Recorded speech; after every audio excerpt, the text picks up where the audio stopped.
Welcome back to Primetime News. A special welcome to viewers on onespotmedia.com. First up this evening, hundreds of travelers were left inconvenienced Sunday as at least 7 flights were impacted by a shutdown of the runway at the Sangster International Airport in St. James. Impacted persons complained they were kept in the dark in the hours after the incident. The details from Dwayne Anderson.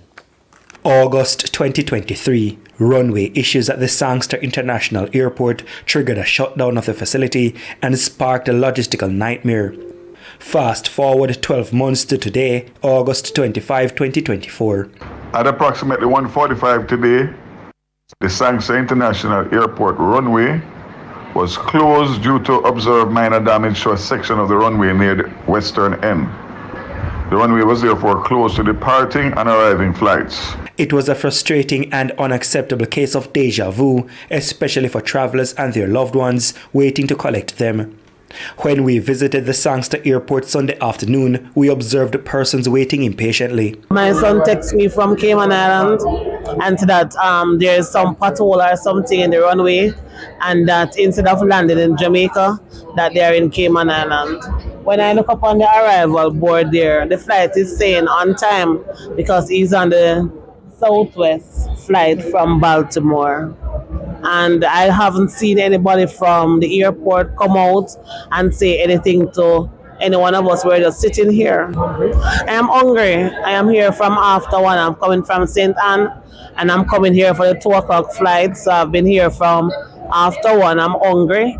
I have limited cash and I am wondering how much I will be charged for parking fee. Should have communicated with us that, hey, there's an issue. We don't have to know what happened, but at least they can say that there's an issue, so that all flights landing will be delayed. You know, if they don't have a time to tell what time to pick up, if you're expecting at 2 o'clock and I'm here almost 2 hours since I'm here waiting, so they should have at least said something to us. The authorities had to scramble for solutions all afternoon as the situation unfolded. 7 inbound flights were diverted to the Norman Manley International Airport as a result of this temporary closure. At approximately 3:20 p.m., flights on the ground at SIA began departure. At 4:30, landing was announced to resume at 5 p.m. at the Sangster International Airport.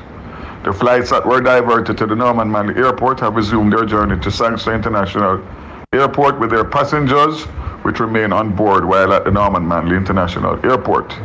I understand that there has been 2 cancellations so far, but we're expecting the runway to be completed, the repairs tonight, and should be back to normality for flights arriving and departing out of Montego Bay tomorrow, Monday, the 26th of August. The Transport Minister Darrell Vaz ordered an audit of the airport's safety operations in light of last year's incident. It now remains to be seen what will happen this time. Dwayne Anderson, TVJ News. To news.